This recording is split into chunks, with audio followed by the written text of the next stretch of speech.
Hi guys, welcome back to the channel. Today's recipe is gizzada. They are little tiny pastries with a lovely sweet and spiced coconut filling. To start with, we want to prepare the filling, so we're going to add our coconut and then the sugar to the bowl, followed by some spices. We've got cinnamon, nutmeg and allspice here. Next, grated ginger, and then give that a good mix until everything is nicely and evenly mixed together.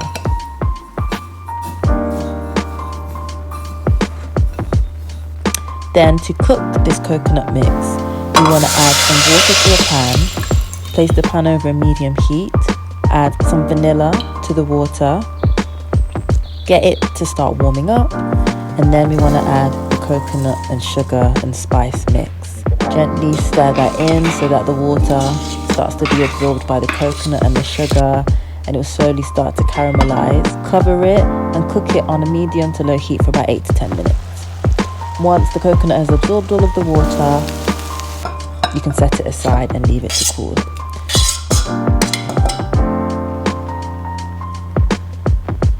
Next, we want to prepare the pastry.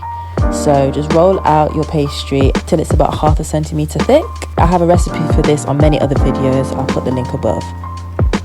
And then you want to cut out circles using a pastry cutter, or if not, you can use a glass or a bowl. Once you've done that, take away all the excess pastry and re-roll it again so you can utilize the whole batch of pastry. To create the shape of the gizzada, just crimp the edges as you see I'm doing here. Go all the way around. You can use a little bit of water if you want to make sure that it sticks together.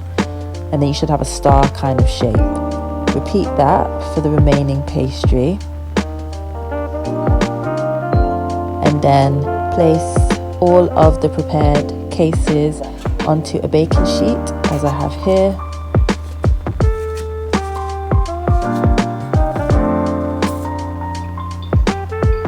And then you want to prick them with a fork, ready to blind bake. Blind bake for about 12 minutes on 200 degrees.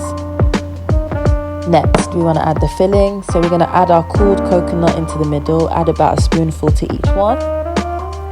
Repeat that through all of the pastry cases that we've prepared.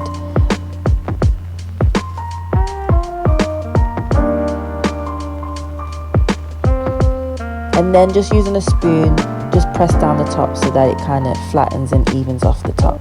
Then we can finish cooking these in the oven for a further 8 to 10 minutes on 180, or until they are nice and golden brown. And that's it, that's our gizzada done. So as you can see, it's nice and golden, the pastry is nice and crisp.